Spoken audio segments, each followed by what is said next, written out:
Kirsten Tulsi Gillibrand. Gabbard. Oh, monstrous. Monstrous? Ideas. Well, when she was 22, she had... No, she's an Assad toady. What does that mean? She is What's a toady?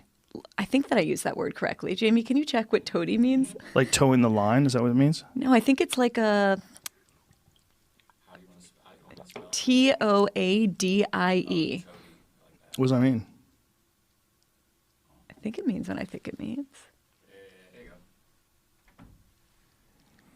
Toady. Definition of toadies. A person who sycophant, flatters or defers to others I for kinda used it right. self-serving reasons. A sycophant. So she's an Assad sycophant. Is that what you're saying? Yeah, that's known about her. Like, what did she say that We have to look. qualifies her?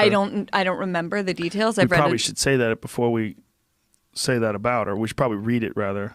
Well, I have read it. No, I mean, we should right now. Oh, yeah. Okay. Just so we know what she said. Look up I've had her Tulsi on Gabbard. here before, Look and I up really enjoyed talking to her. I like her a lot. Are you serious? Yeah, I like talking to her. Okay, I like okay. talking to her. I don't know about... I think she's like the motherlode of bad ideas. Whoa.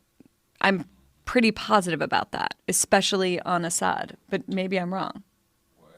I don't think I'm wrong. One of the foreign leaders you mentioned meeting was Bashar al-Assad. I have, in my experience, such as it is, whether you think it counts or not, since it wasn't accumulated in Washington, enough judgment that I would not have sat down with a murderous dictator like that. Congresswoman Gabbard, let me allow you to respond. Thank you. You were asked directly whether you would send our troops to Mexico to fight cartels, and your answer was yes. The fact checkers can check this out. No. But your point about judgment is absolutely correct. Our commander-in-chief does need to have good judgment.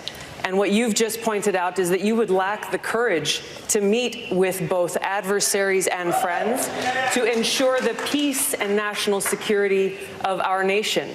I take the example of those leaders who have come before us, leaders like JFK, who met with Khrushchev, like Roosevelt, who met with Stalin, Like Donald Trump, Reagan, who met...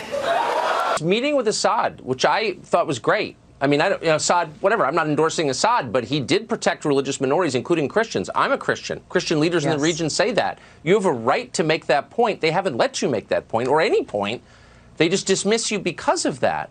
We don't have much time, but I'm just interested, like, what is that about? It's bizarre. It is a dangerous situation that we are in, that so many people here in Washington who are part of this powerful elite, who have this stranglehold over the foreign policy establishment, are so afraid of diplomacy.